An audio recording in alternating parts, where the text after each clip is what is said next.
Releasing by Purvanchal music number 1 की शानदार प्रस्तुति। रही रही के मन तरसेला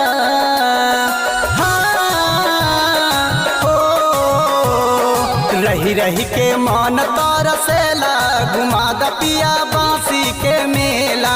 रही रही के मन तरसेला घुमा द पिया बांसी के मेला। बांसी के मेला हो बांसी के मेला, बांसी के मेला हो बांसी के मेला। खाइब चाट चाउमीन या छोला घुमा द पिया बांसी के मेला।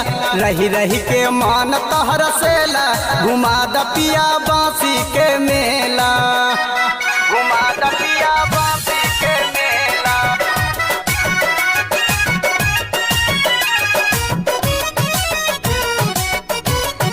मेले में आए हुए सभी क्षेत्र व नगरवासी मेले के आनंद लेते हुए अपने वाहन की देखरेख स्वयं करें। साथ में आए हुए अपने सभी सह परिवार को साथ में रखें।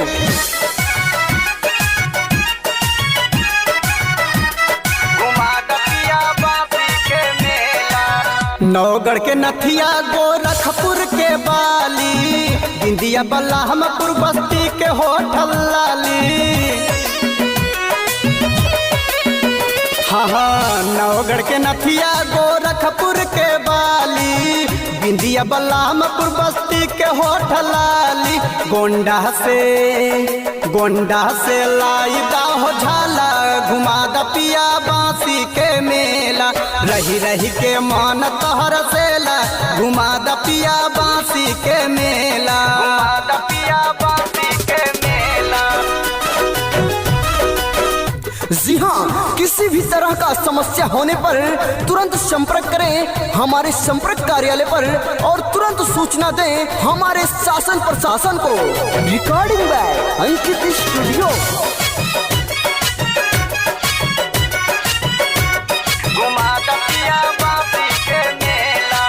लेहड़ा के चूड़ी पाटन के गजरा, पायल डुमरिया गंज बढ़नी से गजरा। हाँ लेहड़ा के चूड़ी पाटन के गजरा, पायल डुमरिया गंज बढ़नी से गजरा। सैंडल भी हाई हील वाला घुमा द पिया बांसी के मेला। रही रही के मन तरसेला घुमा द पिया बांसी के मेला।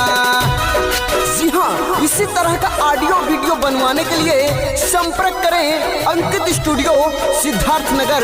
Mobile number 9919 42 25 15।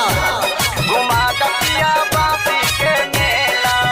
तोहरा से कहेले तोहरी सजनिया, इटवा से लाई दा हो कमर कर धनिया। लाई दा हो कमर कर धनिया। तोहरा से कहेले तोहरी सजनिया, इटवा से लाई दा हो कमर कर धनिया। सुना हो सरवण जी काहे लगाला घुमा द पिया बांसी के मेला। रही रही के मन तरसेला घुमा द पिया बांसी के मेला। रही रही के मन तरसेला घुमा द पिया बांसी के मेला। रही रही के मन तरसेला घुमा द पिया बांसी के मेला।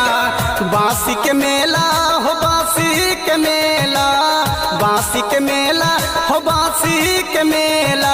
खाइब चाट चाउमीन या छोला घुमा द पिया बांसी के मेला। रही रही के मन तरसेला घुमा द पिया बांसी के मेला।